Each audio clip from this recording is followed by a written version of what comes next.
അസ്സലാമു അലൈക്കും. ഞാൻ Abu Rifas. Pregnancy and parenting ടിപ്സിലേക്ക് എല്ലാ കൂട്ടുകാർക്കും സ്വാഗതം. ചാനൽ സബ്സ്ക്രൈബ് ചെയ്യാനും നിങ്ങളുടെ കൂട്ടുകാരിലേക്ക് ഷെയർ ചെയ്യാനും എല്ലാവരോടും അഭ്യർത്ഥിക്കുന്നു. നിങ്ങൾ ഗർഭധാരണത്തിന് ശ്രമിക്കുമ്പോൾ അത് വിജയിക്കണമെങ്കിൽ നിങ്ങളിൽ ശരിയായ രീതിയിൽ ഇംപ്ലാന്റേഷൻ നടക്കണം. ഇംപ്ലാന്റേഷൻ ശരിയായി നടക്കണമെങ്കിൽ യൂട്രസ് ലൈനിങ്ങിന് അഥവാ എൻഡോമെട്രിയം തിക്നെസ് ആരോഗ്യകരമായിരിക്കണം, നോർമലായിരിക്കണം. ഗർഭധാരണത്തിന് അനുകൂലമായ എൻഡോമെട്രിയം തിക്നെസ് 80 mm എന്ന് കണക്കാക്കിയത് നിങ്ങളുടെ ടെസ്റ്റ് റിസൾട്ടുകൾ നോക്കിയാൽ നിങ്ങൾക്ക് മനസ്സിലാക്കാൻ കഴിയും. ഈ എൻഡോമെട്രിയം ലൈനിങ്ങിൽ നിങ്ങൾക്ക് പ്രശ്നമുണ്ടോ എന്ന് അറിയാൻ എളുപ്പമായ വഴിയാണ് നിങ്ങളുടെ ആർത്തവം പരിശോധിക്കുക എന്നത്. ആർത്തവ ദിവസങ്ങൾ വളരെ കുറച്ചാണ്, വളരെ കുറവ് ബ്ലീഡിംഗ് ആണ് നിങ്ങളിൽ എങ്കിൽ യൂട്രസ് ലൈനിങ്ങിൽ പ്രശ്നമുണ്ടെന്ന് നിങ്ങൾക്ക് മനസ്സിലാക്കാം. ഇത് നിങ്ങളുടെ ഗർഭധാരണത്തിന് ഒരു തടസ്സമാണ്. ഗർഭധാരണത്തിനായി കുറേ വർഷങ്ങളായി ശ്രമിക്കുന്നവരാണല്ലോ ഇവിടെ ഏറെ പേരും. ഗർഭധാരണത്തിന് വേണ്ടി 2, 3 അതിലേറെയും തവണ IUI വരെ ചെയ്തിട്ടും പരാജയപ്പെട്ടവരും ഇവിടെ ഉണ്ടാകും. ഗർഭധാരണം നടന്നിട്ടും ഗർഭം അലസിപ്പോകുന്നത് പതിവായവരും ഇവിടെ ഉണ്ടാകുമല്ലോ. ഇതിൻ്റെ പേരിൽ വളരെയധികം നിരാശയും സങ്കടവും അനുഭവിക്കുന്നവരാകും നിങ്ങളിലേറെ പേരും.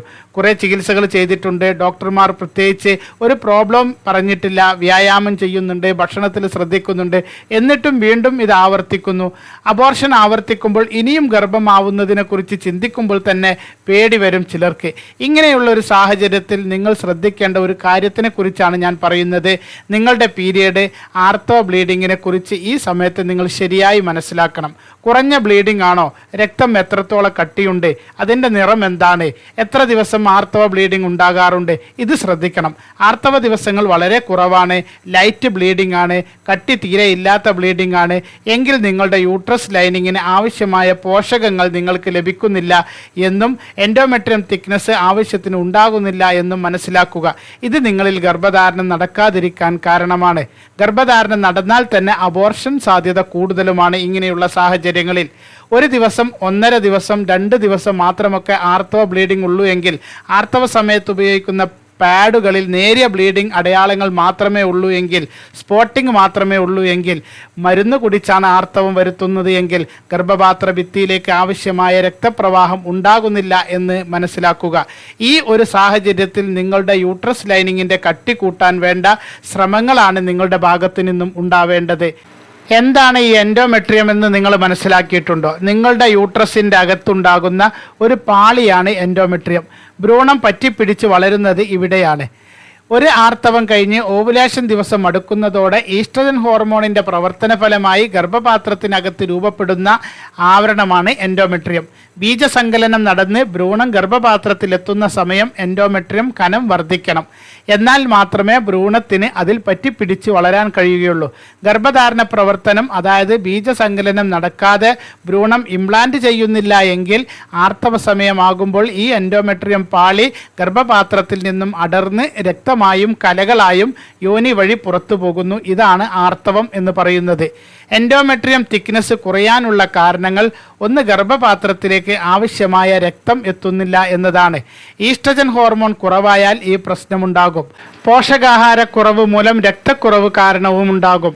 സ്ഥിരമായി ഗർഭനിരോധന ഗുളികകൾ കഴിച്ചവരിലുണ്ടാകും. സ്ഥിരമായി ക്ലോമിഫിൻ സിട്രേറ്റ് അഥവാ ക്ലോമിഡ് മരുന്നുകൾ കഴിക്കുന്നത് ഇതിന് കാരണമാകും. ഫോളിക്കുലാർ സ്റ്റഡി നടത്തുന്നതിലൂടെ എൻഡോമെട്രിയം തിക്നെസ് എത്രയുണ്ടെന്ന് അറിയാൻ കഴിയും. IVF ചെയ്യുമ്പോൾ ഇതുകൂടി നോക്കിയാണ് ഭ്രൂണത്തെ യൂട്രസിൽ നിക്ഷേപിക്കുന്നത്. നോർമലായി എൻഡോമെട്രിയം തിക്നെസ് കുറവാണോ എന്നറിയാനുള്ള നല്ല ഒരു വഴി ഞാൻ നേരത്തെ പറഞ്ഞ പോലെ ആർത്തവ ബ്ലീഡിംഗ് പരിശോധിക്കുക എന്നതാണ്. എൻഡോമെട്രിയം കുറവാണ് എങ്കിൽ ഇത് പരിഹരിക്കുന്നതിന് നിങ്ങളുടെ ഭക്ഷണം പോഷക സമ്പന്നമാക്കുക.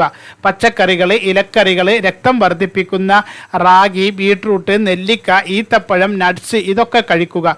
ഉണക്കമുന്തിരി കഴിക്കുന്നത് നല്ലതാണ്. പോഷകക്കുറവ് പരിഹരിക്കണം. വിറ്റാമിൻ E കൂടുതലുള്ള ഭക്ഷണങ്ങൾ കഴിക്കുക. നട്ട്സ്, അവക്കാഡോ, ധാന്യങ്ങൾ, പയറുവർഗ്ഗങ്ങൾ എന്നിവ കഴിക്കണം. ബീൻസ്, സോയ, ഉരുളക്കിഴങ്ങ്, ചേന, മധുരക്കിഴങ്ങ് പോലെയുള്ളവ ഈസ്ട്രജൻ ഹോർമോൺ ഉൽപ്പാദനം കൂടി വർദ്ധിപ്പിക്കും. നേരത്തെ നമ്മൾ ഒരു വീഡിയോയിൽ പറഞ്ഞ omega-3 ഫാറ്റി ആസിഡുകളുള്ള ഭക്ഷണങ്ങൾ കഴിക്കുക. ആഴ്ചയിൽ 2-3 ദിവസം ആവണക്കെണ്ണ മസാജ് ചെയ്യുക. Femoral artery massage, fertility massage എന്നിവ ചെയ്യുന്നത് ഗർഭപാത്രത്തിലേക്ക് രക്തപ്രവാഹം വർദ്ധിപ്പിക്കുകയും എൻഡോമെട്രിയം തിക്നെസ് ശക്തി കൂട്ടാനും സഹായിക്കും.